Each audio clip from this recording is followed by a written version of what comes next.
Hello. आज का topic है फ़ीवर। आज कोशिश करूँगी थोड़ा और अच्छे से बोलने का। आज का टॉपिक है फ़ीवर, जिसमें होगा फ़ीवर का दूसरा नाम है पायरेक्सिया। फ़ीवर और फ़ीवर का दूसरा नाम है पायरेक्सिया। फ़ीवर कब होता है? जब 99 डिग्री फ़ारेनहाइट से ऊपर हमारा टेम्परेचर चला जाए, या फिर इससे सेंटीग्रेड में बोले तो 37.2 डिग्री सेंटीग्रेड से ऊपर जाए। फ़ीवर जो है, it is not a disease. Fever is not a disease.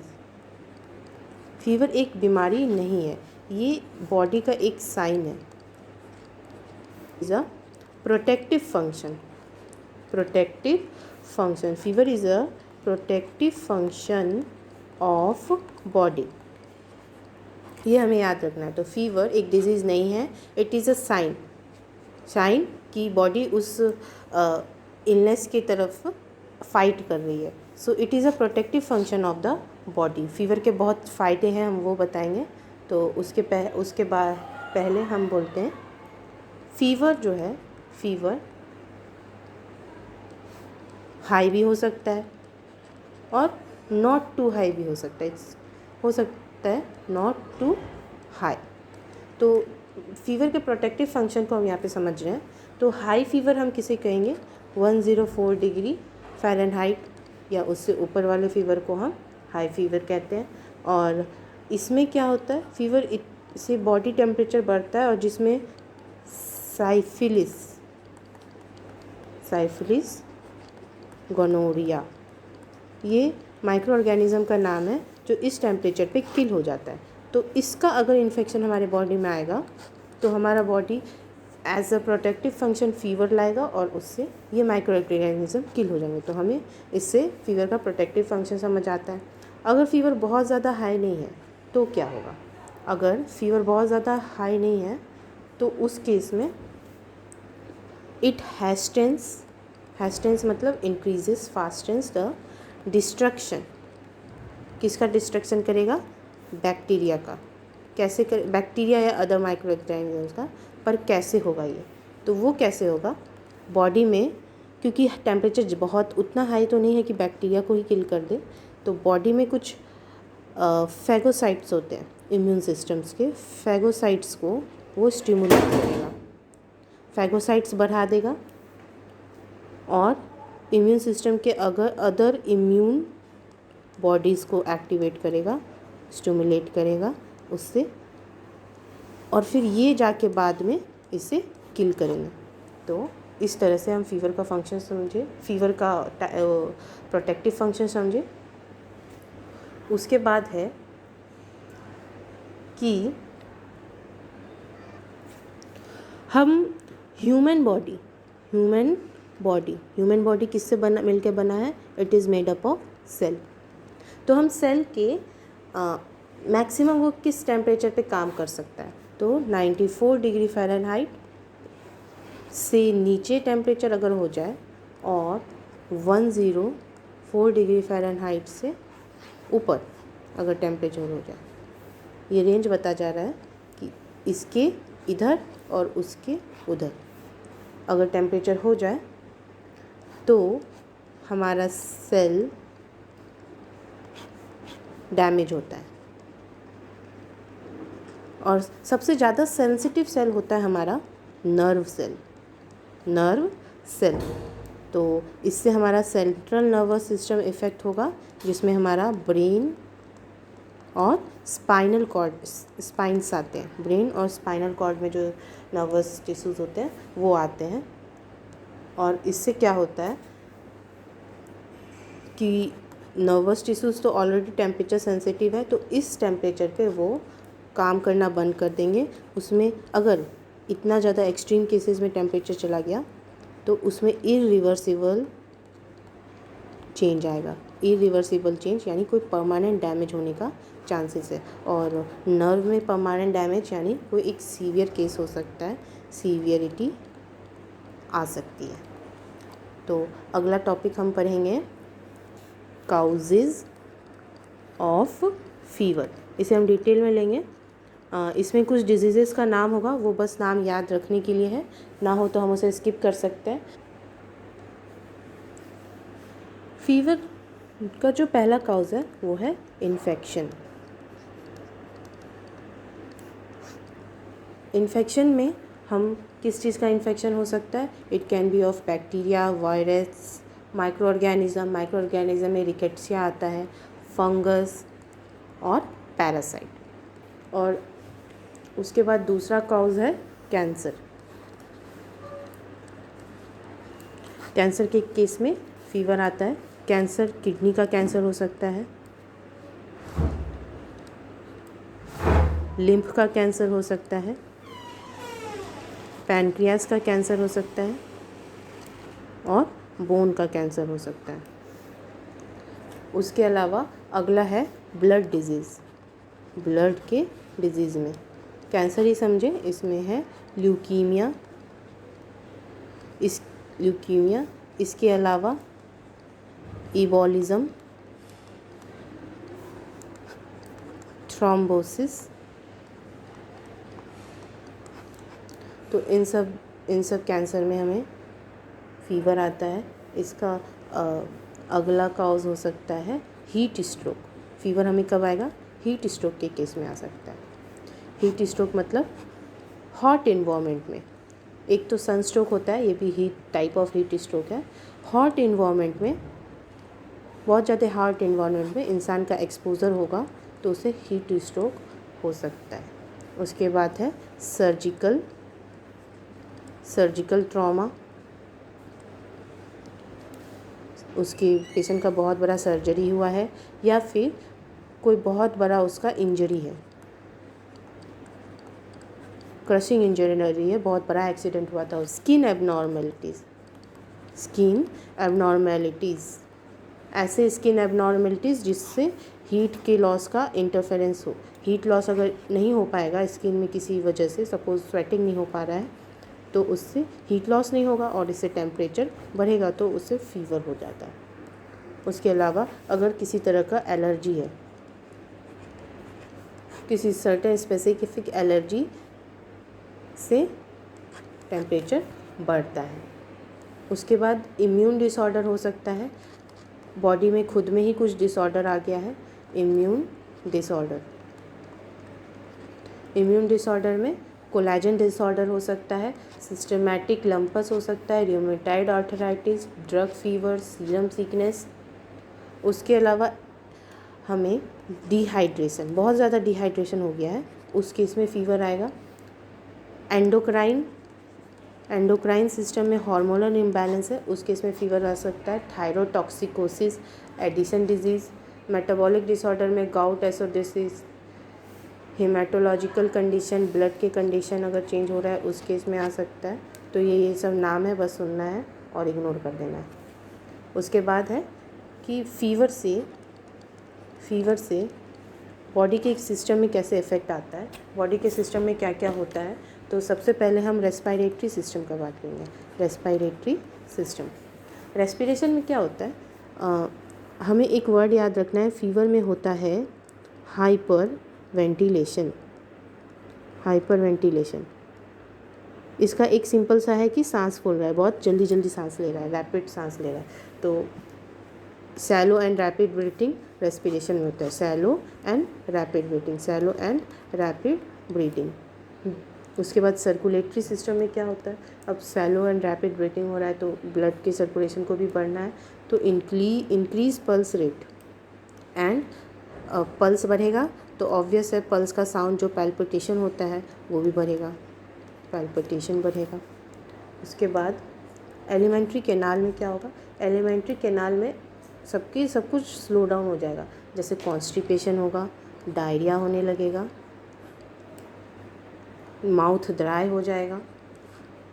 उसके बाद भूख की कमी होगी, हंगर की कमी होगी और चक्कर आ सकता है और वॉमिटिंग हो सकता है, वॉमिटिंग और चक्कर ये सब हो सकता है। उसके बाद यूरिनरी सिस्टम में क्या होगा, यूरिनरी सिस्टम में सारे सिस्टम स्लो डाउन हो गए, यूरिन कम होगा, ऑब्वियसली डिहाइड्रेशन हो रहा है। फीवर में हाइपर वेंटिलेशन होता है, डिहाइड्रेशन होता है, ये सब कीवर्ड्स याद रखना है।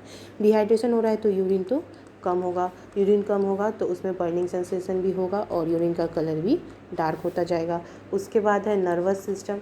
नर्वस सिस्टम में भी सब कुछ स्लो डाउन होगा तो उसे इंसोम्निया होगा, उसे नींद आने लगेगी और कन्फ्यूज़न हो सकता है, हेडेक तो होता ही है फीवर में, रेस्टलेसनेस होगा और चिड़चिड़ापन आएगा।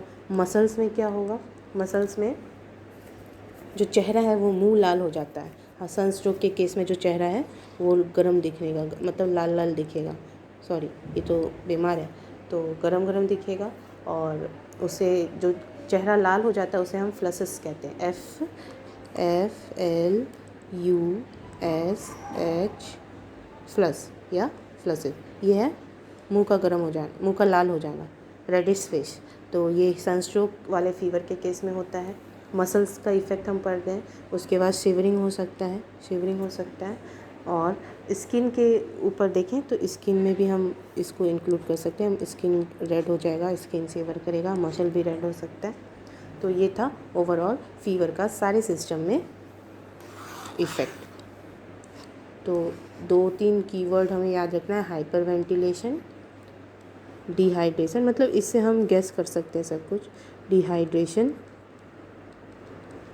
और उसके बाद हाइपर वेंटिलेशन, डिहाइड्रेशन, एक है शिवरिंग, जिसे मसल्स की एक्टिविटीज़ हम समझेंगे, शिवरिंग। तो अब हम अगले टॉपिक पे पढ़ते हैं। अगला टॉपिक है टाइप्स ऑफ फीवर। जो फीवर है उसके अलग अलग पीरियड्स होते हैं। जैसे पहले तो फीवर बढ़ेगा, उसके बाद फीवर कुछ देर के लिए कांस्टेंट रहेगा और फीवर घटने लगेगा। फीवर जो घटता है it can be a step by step process, यानी 1 डिग्री घटा, फिर 2 डिग्री घटा, फिर 3 डिग्री घट, 1-1 डिग्री करके घटा, या फिर डायरेक्ट अचानक से घट जाएगा। तो फीवर के बढ़ने के प्रोसेस को हम कहते हैं ऑनसेट। फीवर जिस जगह पे कांस्टेंट है आ गया है, जिस जगह पे, जिस पोजीशन पे, उसे हम उस स्टेज को कहेंगे हम फेस्टिजियम। इसका दूसरा नाम है स्टेडियम, स्टेडियम या highest point of fever. It is the highest point of fever.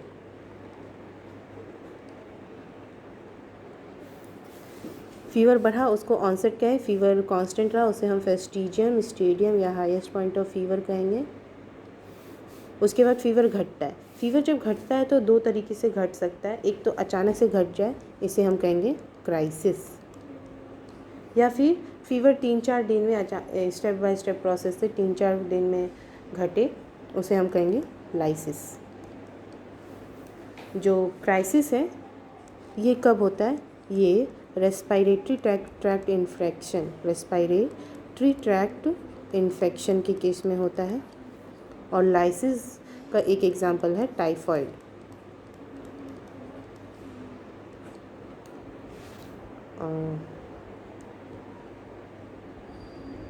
Crisis जो है ये फर्दर 2 तरह का हो सकता है, true crisis and false crisis. True crisis में क्या होगा, जो फीवर है वो पहले तो फीवर ऑनसेट हुआ, उसके बाद स्टेडियम में गया, ये सब में इसे 3-4 दिन लगेगा। तो फीवर जो है अचानक से घट तो गया, लेकिन साथ के साथ जो उसका है साइन एंड सिम्टम्स ये भी घट रहा है। ये भी फीवर के साथ साथ science and symptoms of that disease जिसकी वजह से फीवर हुआ था वो भी ख़त्म हो रहा है।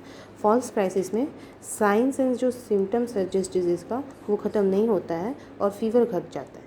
तो it is a danger signal, danger signal मतलब एक डिज़ीज़ हुआ, उसके साइंस और सिम्टम्स अभी तक नहीं गए हैं और फीवर डिक्रीज़ हो गया, यानी फीवर तो एक प्रोटेक्टिव फंक्शन है, प्रोटेक्टिव फंक्शन को तो लगे रहना चाहिए था, वो हार मान गया, यानी it's a sign of danger. उसके बाद अलग अलग टाइप के फीवर्स हैं और हम पढ़ते हैं। एक फीवर होता है कांस्टेंट फीवर, कांस्टेंट फीवर। इसका दूसरा नाम है continuous fever, continuous fever. Constant fevers और या कंटिन्यूअस फीवर वो फीवर है जिसमें 2 डिग्री सेंटीग्रेड का फ्लक्चुएशन होता है, 2 डिग्री या उससे कम डिग्री का सेंटीग्रेड का फ्लक्चुएशन होता है। जैसे मॉर्निंग में हम टेम्परेचर नापे, उसके बाद इवनिंग में नापे, तो टेम्परेचर 2 डिग्री का ही फ्लक्चुएशन कर रहा है, यानी हम उसे कांस्टेंट कह सकते हैं।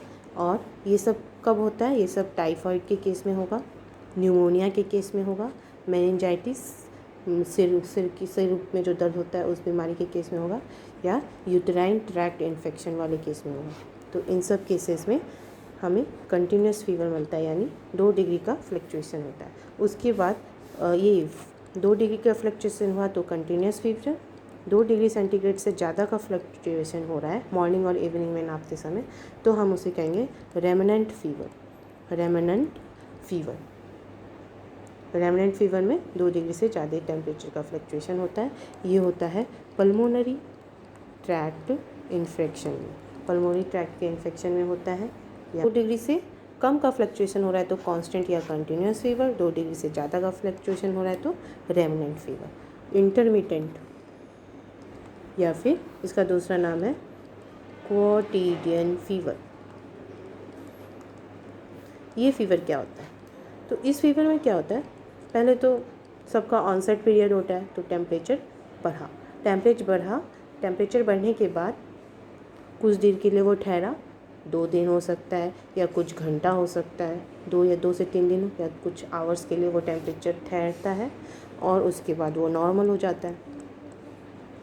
और उसके बाद फिर नॉर्मल होने के बाद कुछ दिन तो फीवर नहीं रहेगा, और उसके बाद फिर से ये साइकिल रिपीट होगा, फिर से टेम्परेचर बढ़ेगा, कुछ पीरियड के लिए रहेगा और कुछ पीरियड के लिए नॉर्मल हो जाएगा। तो ये साइकिल है, ये रेगुलर इंटरवल पर हो रहा हो, रेगुलर इंटरवल पर टेम्परेचर का बढ़ना और फिर घटना और फिर कुछ दिन के लिए नहीं रहना। तो ऐसा अगर हो तो वो इंटरमिटेंट या क्वोटिडियन फीवर होता है। ये मलेरिया के केस में होता है। मलेरिया में हमेशा 3 से 4 दिन के बाद चिल्स आने लगते हैं, यानी फीवर आता है। और अगला ट्यूबरकुलोसिस में होता है, काला अज़ार डिजीज़ में होता है, और एक और डिजीज़ है सेप्सिस, इसमें होता है। यानी फीवर जो है साइकिल में आता है, और सबसे इम्पॉर्टेंट बात रेगुलर इंटरवल में आता है। तो ये था क्वोटिडियन फीवर। उसके बाद है रिलैप्सिंग फीवर। रिलैप्सिंग फीवर में क्या होता है, जो फीवर है ये बहुत ही शॉर्ट पीरियड के लिए आएगा, फिर 1 से 2 दिन के लिए नॉर्मल हो जाएगा और फिर से आएगा, बहुत शॉर्ट पीरियड के, और फिर ये साइकिल रिपीट होगा। तो ये कुछ इसे रिलैप्सिंग फीवर कहते हैं। और इसमें बोरेलिया नाम का एक इन्फेक्शन है, उस इन्फेक्शन में हमें रिलैप्सिंग फीवर मिलता है। इस जो पीरियड होता है शॉर्ट पीरियड, उसे हम कहते हैं ब्रीफ फेब्राइल पीरियड। फेब्राइल मतलब जिस पीरियड में फीवर था, तो जो पीरियड है वो ब्रीफ है। तो ये था रिलैप्सिंग फीवर। उसके बाद एक है हेक्टिक फीवर, इसका दूसरा नाम है स्विंगिंग फीवर। स्विंगिंग मतलब जो बच्चा का झूला होता है, कभी ऊपर कभी नीचे। तो जो स्विंगिंग फीवर है उसमें डिफरेंस बिटवीन द टेम्परेचर, यानी सुबह में जो हम नाप रहे हैं और जो इवनिंग में नाप रहे हैं, उसमें जो डिफरेंस है वो बहुत ही ज़्यादा है, तो हम उसे कहेंगे हेक्टिक फीवर या स्विंगिंग फीवर। उसके बाद आता है इन्वर्स फीवर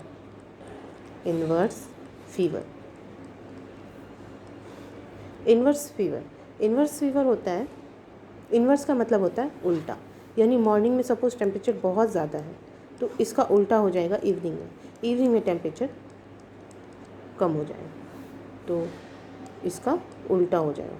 तो ये है इन्वर्स फीवर, यानी हाईएस्ट टेम्परेचर मॉर्निंग में और लोएस्ट टेम्परेचर इवनिंग में, इस तरह से होता है। उसके बाद एक आता है सस्टेन्ड फीवर वो फीवर है जो कि एक कोई टेम्परेचर हुआ, उस पर फीवर है और वो कांस्टेंट मेंटेन हो रहा है, बहुत ही वेरी लिटिल फ्लक्चुएशन फीवर में बहुत कम होता है। और फ्लक्चुएशन अगर बहुत ज़्यादा है तो हम उसे हेक्टिक फीवर या स्विंगिंग फीवर कहेंगे, फ्लक्चुएशन नहीं है तो हम उसे सस्टेन्ड फीवर कहेंगे। उसके बाद अगला टर्म है सब नॉर्मल टेम्परेचर। सब नॉर्मल टेम्परेचर यानी जो नॉर्मल टेम्परेचर है बॉडी का, नॉर्मल टेम्परेचर, उससे टेम्परेचर कम हो जाना, दैट इज़ सब नॉर्मल टेम्परेचर। उसके बाद हाइपरथर्मिया यानी टेम्परेचर का बढ़ना, हाइपोथर्मिया यानी टेम्परेचर का घट जाना फ्रॉम नॉर्मल। हाइपोथर्मिया हम इन जनरल बोलें तो 35 डिग्री सेंटीग्रेड से कम हो तो उसको हाइपोथर्मिया कहते हैं, और 105 डिग्री फ़ारेनहाइट से ज़्यादा हो तो उसे हाइपरथर्मिया कहेंगे। इसको हम फ़ारेनहाइट में बोले तो 95 डिग्री फ़ारेनहाइट से कम। उसके बाद है रीगर फीवर हम बहुत डिटेल में पढ़ने वाले हैं आगे भी। तो रीगर फीवर वो है जिसमें फीवर के साथ साथ शिवरिंग आए।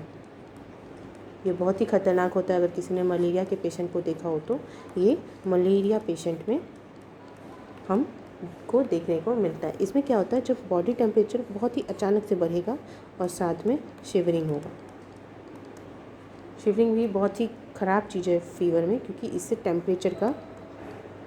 टेम्परेचर जो है घट नहीं पाता है, बहुत टाइम लगता है टेम्परेचर घटने में, क्योंकि शिवरिंग हीटिंग इफेक्ट लाता है तो उससे टेम्परेचर घट नहीं पाता है। उसके बाद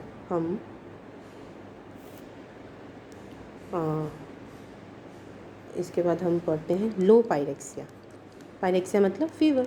तो लो पायरेक्सिया क्या है, 99 से 100 डिग्री फ़ारेनहाइट के बीच में अगर टेम्परेचर हो तो वो लो पायरेक्सिया है, यानी फीवर है लेकिन कम है। मॉडरेट पायरेक्सिया है 100 से 103 डिग्री फ़ारेनहाइट। उसके बाद हाई पायरेक्सिया ये है 103 से 105 डिग्री फ़ारेनहाइट। और हाइपर पायरेक्सिया ये है 105 डिग्री फ़ारेनहाइट से ऊपर का टेम्परेचर। ये वो टेम्परेचर है जब नर्वस सिस्टम काम करना बंद कर देता है, तो मतलब इसमें परमानेंट चेंजेस आने के चांसेस हो जाते हैं, यानी डेथ की ओर आदमी जा रहा है। तो low pyrexia, moderate pyrexia, high pyrexia, hyperpyrexia. तो यहाँ पे टाइप्स ऑफ फीवर होता है ख़त्म। और हम अब अगला टॉपिक पढ़ते हैं। अगला टॉपिक है फीवर में केयर ऑफ फीवर, यानी अगर फीवर हुआ है तो हमें कैसे केयर देना है। हम लोग नर्सिंग स्टूडेंट हैं तो नर्सिंग केयर देखेंगे। तो सब फीवर के बारे में थोड़ा जानकारी होना चाहिए। तो सबसे पहले हम ये जानेंगे रेगुलेशन ऑफ बॉडी टेम्परेचर का रेगुलेशन हम कैसे करेंगे। तो शॉर्ट में हम ये कहते हैं, अगर ब्लैंकेट ओढ़ा हुआ है बहुत ज़्यादा तो हमें इसे रिमूव करना है। फीवर में हमें ब्लैंकेट नहीं ओढ़ना चाहिए अनलेस अनटिल शिवरिंग हो रहा हो, और अगर अनकंफर्टेबल है तो एक ड्राई पतला सा शीट ओढ़ा सकते हैं। अगर शिवरिंग हो रहा है, ब्लैंकेट हमें यूजुअली नहीं ओढ़ना है, पर शिवरिंग के केस में हमें उसे ब्लैंकेट से कवर करना है। शिवरिंग के बारे में हम थोड़ी सी जानकारी लेते हैं। तो शिवरिंग क्या है? शिवरिंग हम सब समझते हैं, बॉडी का शेक होना, थरथराना। तो शिवरिंग जो है, जब फीवर आए और शिवर हो तो शिवरिंग मस्ट बी प्रिवेंटेड। क्यों प्रिवेंट होना चाहिए? तो शिवरिंग जो है मसल्स का वाइब्रेट होना होता है। इसमें मेटाबॉलिक एक्टिविटी, यानी मसल्स वाइब्रेट करें यानी उसके अंदर के रिएक्शंस हो रहे होंगे। Metabolic activity of the muscles इस केस में इंक्रीज़ हो जाता है। मेटाबॉलिक एक्टिविटी में O2 डिमांड बढ़ता है, O2 डिमांड इंक्रीजेस, और जब O2 डिमांड बढ़ता है तो ब्लड में O2 का डिक्रीज़ हो जाता है, क्योंकि O2 तो कंज्यूम हो जा रहा है मेटाबॉलिक रिएक्शन में। तो ब्लड में O2 अगर कम डिक्रीज़ होगा तो उस केस को कहेंगे हम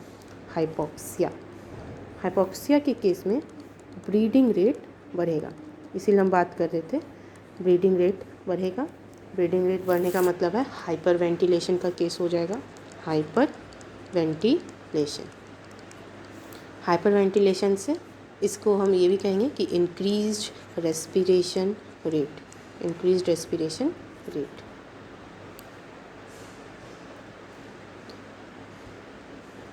रेस्पिरेशन रेट इंक्रीज़ हुआ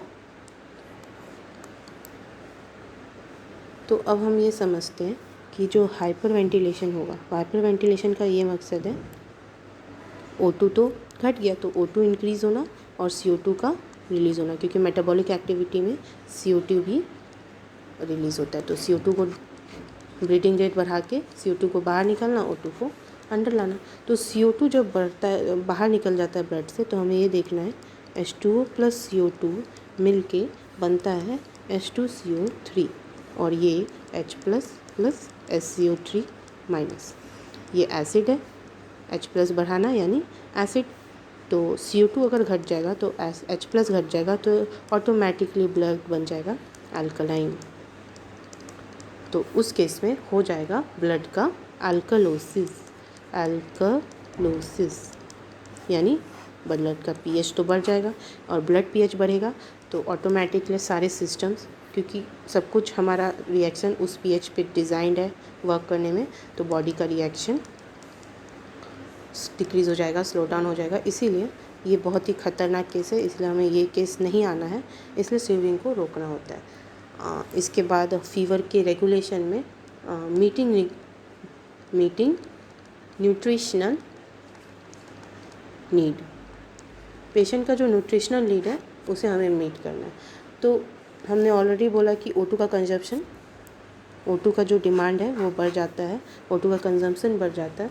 तो किस रेट से बढ़ता है वो देखते हैं। O2 का consumption in body increases by 13% per degree centigrade increase in temperature of the body and by 7% per degree Fahrenheit. Fahrenheit scale में हम देखें तो 7%, डिग्री सेंटीग्रेड में 13%। तो O2 एक ही डिग्री के चेंज में इतना ज़्यादा फ्लक्चुएट हो रहा है, इतना ज़्यादा डिमांड बढ़ जाता है, इसलिए क्योंकि बॉडी के मेटाबॉलिज्म हाई हो जाते हैं। इनफैक्ट टेम्परेचर जो आ रहा है वो बॉडी के मेटाबॉलिक रिएक्शन से तो आ रहा है, तो इसीलिए ये ऑक्सीजन डिमांड बढ़ता है। तो उस केस में जब मेटाबॉलिक रिएक्शन होता है तो कैलोरीज बर्न होते हैं, कैलोरीज आर बर्निंग। तो हमें हाई कैलोरी डाइट चाहिए, we need high calorie diet. इसके अलावा वो डाइट डाइजेस्टेबल और ईटेबल होना चाहिए, और पानी 3 लीटर पर डे, पानी या फिर फ्लूइड का इनटेक बढ़ाना है। अब हम नेक्स्ट टॉपिक पढ़ते हैं, डैट इज़ रिगर। सबसे पहले रिगर क्या होता है? Rigor is sudden attack, it is a sudden attack of intense shivering. ये कब होता है? जब हमारे बॉडी का हाइपोथैलेमस काम करना बंद कर देता है, काम करना, या हाइपोथैलेमस नॉट वर्क प्रॉपरली।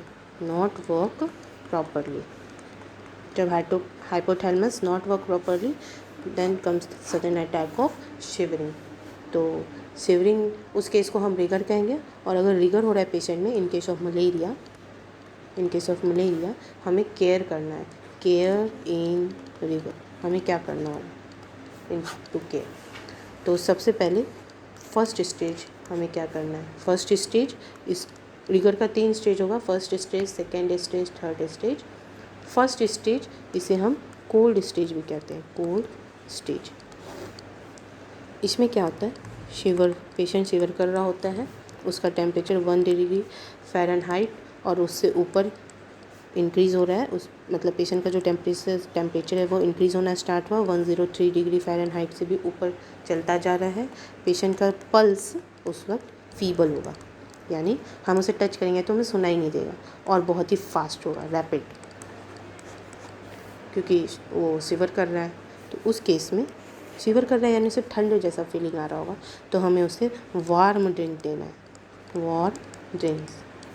और पेशेंट को चक्कर टाइप का आ रहा होगा तो हमें उसे प्रिवेंट फ्रॉम फॉलिंग, अगर वो खड़ा है तो हम उसे बैठा देंगे, अगर लेटा हुआ है तो हम बेड के रेलिंग्स को खड़ा कर देंगे ताकि वो गिरे नहीं। ये बेड है, ये साइड का रेलिंग है। उसके बाद तो ये हो गया पहला स्टेज में उसे ठंड लग रहा है और वो शिवर कर रहा है रिगर में। अब हमारा दूसरा स्टेज आएगा, दूसरा स्टेज को हम हॉट स्टेज कहते हैं। पहले स्टेज को हम कोल्ड स्टेज कहते थे, दूसरा स्टेज है हॉट स्टेज। इसमें पेशेंट का जो शिवरिंग है वो स्टॉप हो गया, लेकिन पेशेंट रेस्टलेस हो गया, उसको फीलिंग अच्छा नहीं हो रहा। एनीवे फीवर में रेस्टलेस तो सिम्टम है, टेम्परेचर उसका अभी भी राइज़ होता जा रहा है, केस में हम उसके ब्लैंकेट को हटा देंगे, जब उसका शिवरिंग बंद हो जाए। और जो भी हॉट चीज़ उसे पिला रहे थे, पानी पिला रहे थे वो सब, या फिर जूस पिला रहे थे, चाय पिला रहे थे, वो सब देना बंद कर देंगे, क्योंकि टेम्परेचर ऑलरेडी बढ़ रहा है, हमें उसे और नहीं बढ़ाना।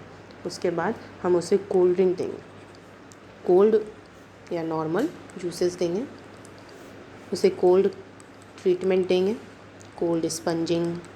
शिवरिंग जब तक हो रहा है तो स्पंजिंग नहीं देना है, कोल्ड स्पंजिंग है। और उसके बाद 10 से 15 मिनट, क्योंकि मलेरिया एक बहुत ही सीवियर केस है, 10 से 15 मिनट में हमें इसका टेम्परेचर हीट करते रहना है। 105 डिग्री सेंटीग्रेड से जब टेम्परेचर ऊपर हो जाएगा तो हमें कोल्ड स्पंजिंग तो मस्ट देना है, और उसके टेम्परेचर में जो डिफरेंस आ रहा है उसे वॉच करना है और देखना है कि उसमें स्वेटिंग स्टार्ट हुआ कि नहीं। और जिस समय स्वेटिंग स्टार्ट होगा तो हम घुस जाएंगे थर्ड स्टेज में, जिसे हम कहते हैं स्वेटिंग स्टेज, यानी अब जो है टेम्परेचर कम होना स्टार्ट होगा। अब तक तो बढ़ा जा रहा था, एक बार बढ़ा तो शिवरिंग हुआ, दूसरी बार बढ़ा तो शिवरिंग स्टॉप हो गया, अब टेम्परेचर घटेगा। जब टेम्परेचर घटेगा तो स्वेटिंग होगा, टेम्परेचर घटेगा, पल्स जो हमारा पहले फीबल था और रैपिड था वो इम्प्रूव होगा, वो अब सुनाई देगा और सही साउंड भी आएगा। पेशेंट जो है उसका टेम्परेचर डाउन हो गया, लेकिन नाउ पेशेंट में गो इनटू शॉक और कोलैप्स। पेशेंट जो है थक जाएगा, he can collapse if not cared properly. तो हमें उनका केयर करना है, रिगर वाले पेशेंट का अच्छे से केयर करना है। उसके बाद हम बात करते हैं pathophysiology of rigor. Pathophysiology of rigor का पैथोफिजियोलॉजी। जब भी इन्फेक्शन होता है, इन्फेक्शन के केस में मलेरिया इन्फेक्शन या और भी जिस केस में रिगर होता हो, इन्फ्लेमेशन का केस हो, या पायरोजन यानी फीवर कॉजिंग एजेंट, इन सब के केसेस में साइटोकाइन का प्रोडक्शन होता है, साइटोकाइन का प्रोडक्शन प्लस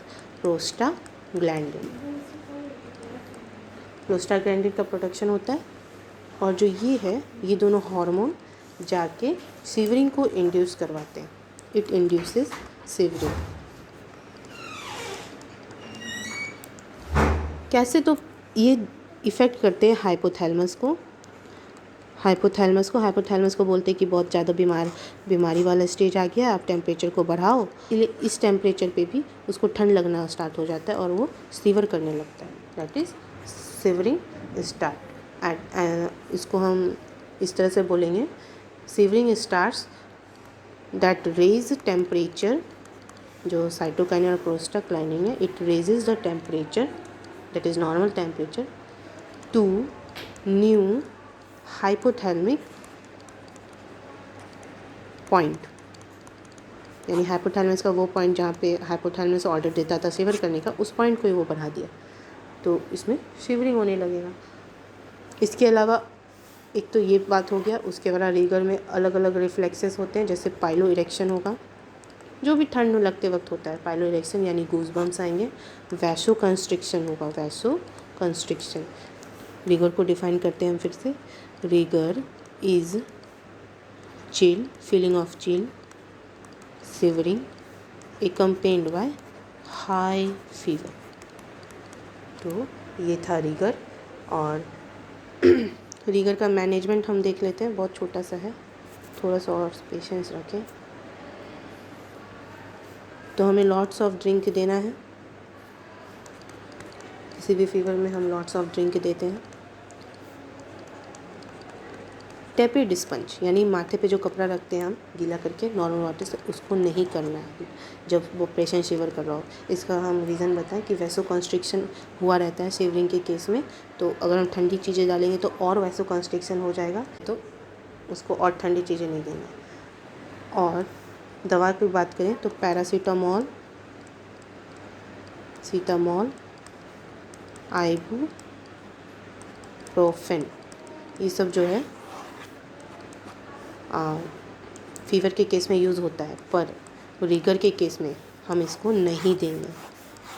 जब तक पेशेंट बहुत ज़िद ना कर रहा हो, डॉक्टर्स ना बोल रहे हो, हम नहीं देंगे जब तक वो। आगे हम टेम्परेचर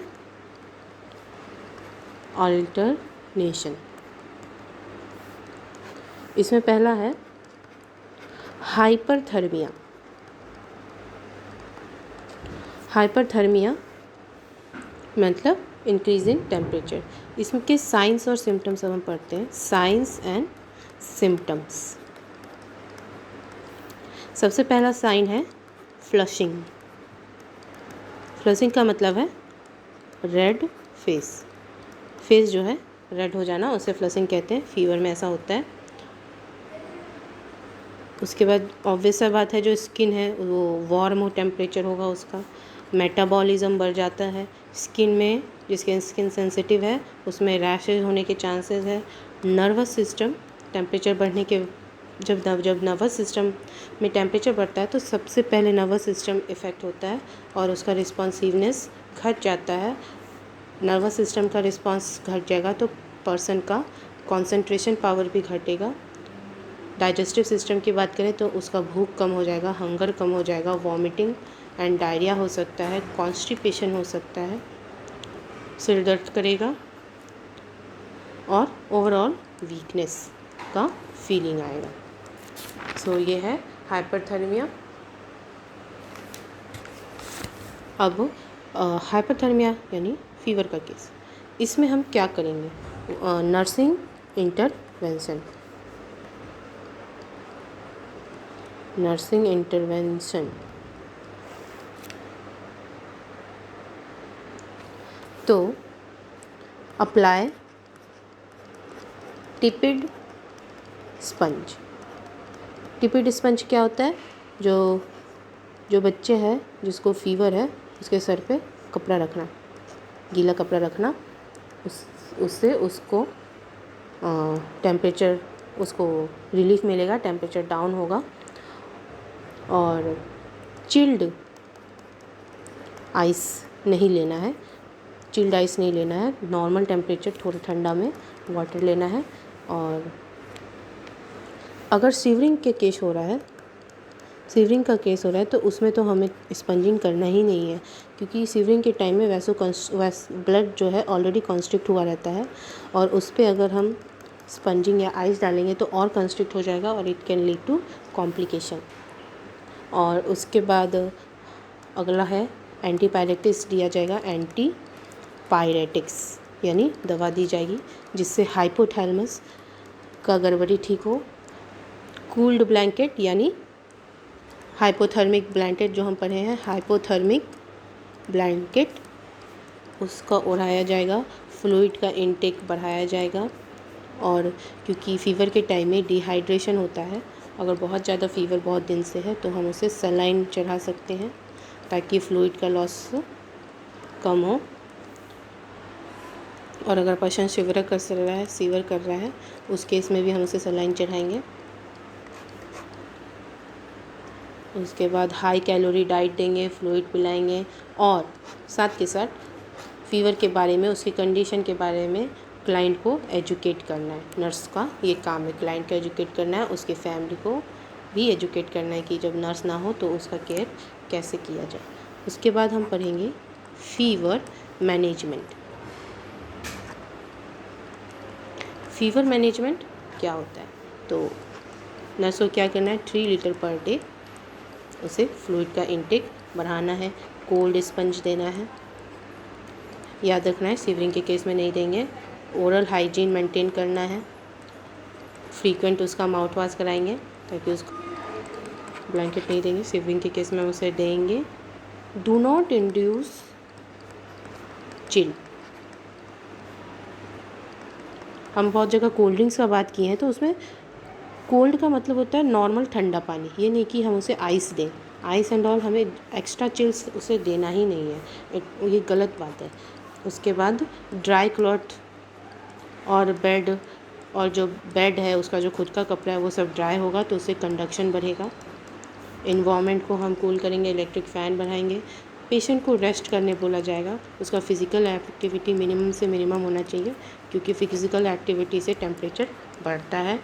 उसे दवा दी जाएगी, पैरासीटामॉल, आइबुप्रोफेन, ये सब कॉमन दवाई है फ़ीवर के लिए। अगर 16 साल से कम उम्र का बच्चा है तो हमें ये याद रखना है कि हम उसे एस्पिरिन नहीं देंगे। 16 साल के कम बच्चे को हम उसे एस्पिरिन नहीं देंगे। दीज आर ऑल क्या, ये सब क्या है, इसे हम कहते हैं एंटी पायरेटिक्स, यानी पायरेक्सिया, जो कि फीवर है उसको हटाने के लिए उसके अगेंस्ट एंटी पायरेटिक्स है। ज़्यादा फीवर है, उतर ही नहीं रहा है, तो उस केस में हम उसे इन सब दवाओं का इंजेक्शन देंगे। थायराइड क्राइसिस जब होता है, यानी थायराइड के हार्मोन का इम्बैलेंस हो जाएगा, तो उस समय सबसे ज़्यादा हाई टेम्परेचर रिकॉर्ड किया गया। हाई टेम्परेचर बहुत ज़्यादा होता है जब थायराइड में दिक्कत आता है, तो उसमें हम उसे एंटी थायराइड ड्रग्स देंगे। उस वक्त एंटीबायोटिक्स काम नहीं करेगा, उसमें हम उसे एंटी थायराइड देंगे। हमें याद रहना चाहिए कि जो थायराइड है वो BMR मेंटेन करता है। जो फीवर जिस कारण से हुआ है, जो डिज़ीज़ है, उस डिज़ीज़ का भी प्रॉपर ट्रीटमेंट होना चाहिए। और हीट स्ट्रोक या सन स्ट्रोक, ये क्या होता है? तो सबसे पहले इसका काउज क्या है? हीट स्ट्रोक कब होता है? when there is failure of body temperature regulation, body temperature के रेगुलेशन का फेलियर होता है ब्रेन के सेंटर पे, दैट इज़ हाइपोथैलेमस जो है वो काम करना बंद कर देता है। ये कब होता है? हीट स्ट्रोक कब होता है? जब प्रोलॉन्ग्ड एक्सपोजर हो किसका? या तो डायरेक्ट सन का, डायरेक्ट बहुत ज़्यादा टेम्परेचर वाले सन में, या फिर हॉट इन्वायरमेंट में। हॉट इन्वायरमेंट हमें कहाँ मिल सकता है? फैक्ट्रीज़ में, या फिर भट्टी में काम करने वाले लोग, फर्नेस में जो काम करते हैं उसमें, इस तरह के एरिया में अगर वो लोग रह रहा हो, प्रोलॉन्ग एक्सपोजर हो हीट का, तो फिर उसके हाइपोथैलेमस और ब्रेन पे इफ़ेक्ट पड़ता है, जिससे हीट स्ट्रोक या सन स्ट्रोक होता है। अब इसमें कंडीशन क्या है? तो सबसे पहले तो बाउंडिंग पल्स, यानी जो पल्स है, हमने रीगर के केस में देखा था, रीगर में फीबल पल्स था। बाउंडिंग पल्स यानी पल्स बहुत हाई सुनाई देगा, टेम्परेचर 104 डिग्री फ़ारेनहाइट से भी ज़्यादा हो जाएगा, और इसमें रैपिड अनकॉन्शियसनेस होगा, पेशेंट बेहोश होने लगेगा, उसको रेस्टलेसनेस फील होगा। तो ये सब केस है हीट स्ट्रोक का। हीट स्ट्रोक के केस का पेशेंट अगर हमें ऐसा लगे कि इसको हीट स्ट्रोक हो गया है, तो हम उसे जल्दी से सूखी जगह पे ले जाएंगे, ठंडी जगह पे ले जाएंगे। उसके अगर वो यूनिफॉर्म पहना है तो उसके कॉलर्स जो हैं, बटन्स लूज़ करेंगे, जो भी टाइट क्लोथ है उसे रिमूव करेंगे, लूज़ बॉडी को फ्री करना है। जो पेशेंट का जो सर है उसको हायर पोजीशन पे एलिवेट करना है। पेशेंट हो सकता है होश में ना हो, तो हमें उसे सपोर्ट देना है। उसके body, upper part of body है, उसे ऊपर की तरफ लिफ्ट करना है। उसे ठंडे पानी का छिड़काव किया जाएगा और गीले कपड़े में उसको लपेट के पंखे से फैनिंग करना है। जिसे ऊपर था उस केस में हम उसे गीले कपड़े से लपेट के फैनिंग कर रहे थे। फिर धीरे धीरे हर 10 मिनट में उसका टेम्परेचर नापेंगे तो उसका 102 डिग्री फ़ारेनहाइट पे टेम्परेचर आ जाएगा। तब हम उसका गीला कपड़ा हटा के उसे ड्राई क्लॉथ में रैप करेंगे और फिर से फैनिंग कंटिन्यू करेंगे। और जब पेशेंट को होश आएगा तब हम उसे सॉल्ट प्लस वाटर का घोल फ्लूइड पिलाएंगे, ग्लूकोज भी पिलाएंगे। और फिर जब पेशेंट मूव करने की हालत में हो जाएगा तब हम उसे हॉस्पिटल में शिफ्ट करेंगे। उसके बाद उसका फर्दर ट्रीटमेंट होगा। हीट एग्जॉशन में क्या? एग्जॉशन का मतलब होता है थक जाना। तो जब बहुत ज़्यादा हाई टेम्परेचर में या इन्वायरमेंट में पेशेंट, हाई टेम्परेचर कहाँ हो सकता है? डायरेक्ट सनलाइट के नीचे हो जाए, फैक्ट्रीज़ में हो जाए, या फर्नेस में हो जाए, भट्टी के आसपास हो जाए। तो उन सब एरिया में काम करने वाले लोग बहुत ज़्यादा हार्ड वर्क करते हैं। हार्ड वर्क करते उनका बॉडी थक जाता है, वो थक जाते हैं। और तब आता है केस हीट एग्जॉशन में हमें पेशेंट में नोज़िया, उसे चक्कर आएगा, वॉमिटिंग आएगा, क्रैम्प्स आएंगे। सबसे इम्पॉर्टेंट है, उसके बॉडी में क्रैम्प्स आएगा, उसके एब्डोमेंस में क्रैम्प आएंगे और लिम्स में क्रैम्प आएंगे। और ये क्रैम्प क्यों होता है? सोडियम और की कमी की वजह से। इसके अलावा पेशेंट का जो पल्स है वो वीक होगा। रिगर में भी पल्स वीक था, इधर भी पल्स वीक है, सनस्ट्रोक में बाउंडिंग पल्स था। टेम्परेचर जो है बहुत ज़्यादा हाई नहीं होगा, इट्स स्लाइटली रेज्ड। दे में बी शॉक्ड, थोड़ा सा घबराया हुआ होगा, भूख की कमी होगी, हंगर का लॉस होगा। उस केस में हमें उसका कपड़े को लूज़ करना है, कूल प्लेस में शिफ्ट करना है और 1/4 लीटर वाटर पर 30 मिनट यानी पाव भर पानी विथ सॉल्ट उसे देना है और इस तरह से उसका वो हीट एग्जॉशन ख़त्म होगा। तो हीट क्रैम्प में बहुत हाई लेवल पे सोडियम का डिप्लीशन हो जाता है, सोडियम बहुत ज़्यादा कम हो जाता है पेशेंट के बॉडी में। और ये कब होता है?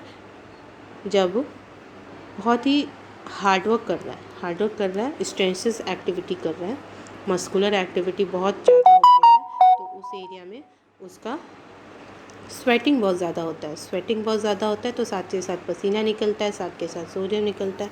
और सोडियम उसके डाइट में कम होने के कारण इतना ज़्यादा कम हो जाता है कि हीट क्रैम्प का केस आ जाता है। इस केस में बहुत ज़्यादा इंटरमिटेंट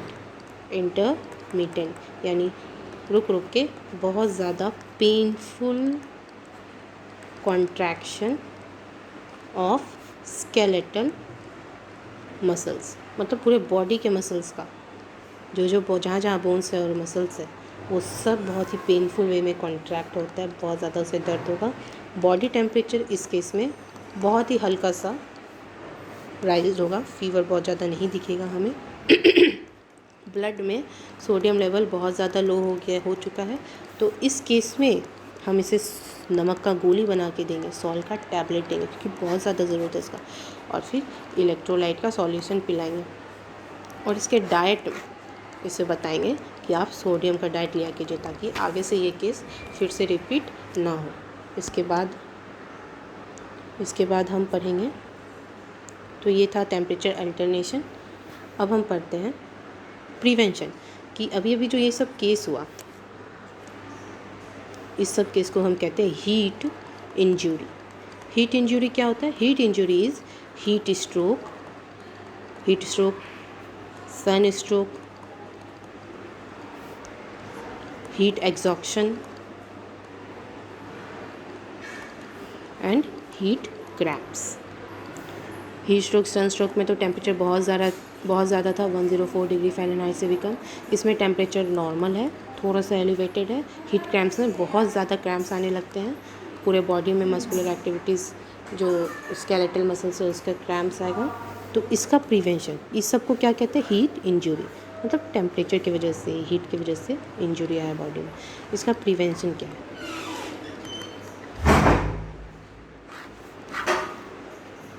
प्रिवेंशन सिंपल सा है कि पेशेंट अपने आप का ध्यान रखे, बाहर आउटडोर विज़िट कम करे, घर के अंदर रहना का कोशिश करे।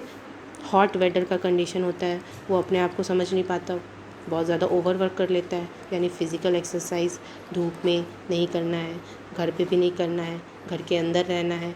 घर के अंदर रह के लूज़ फिट कपड़े पहनने हैं, गर्मी का मौसम है उस हिसाब से कपड़े पहनने हैं, लाइट कलर का कपड़ा पहनना है, कम से कम कपड़ा पहनना है। आउटडोर एक्टिविटी को हमेशा कोशिश किया जाएगा कि ना किए करें।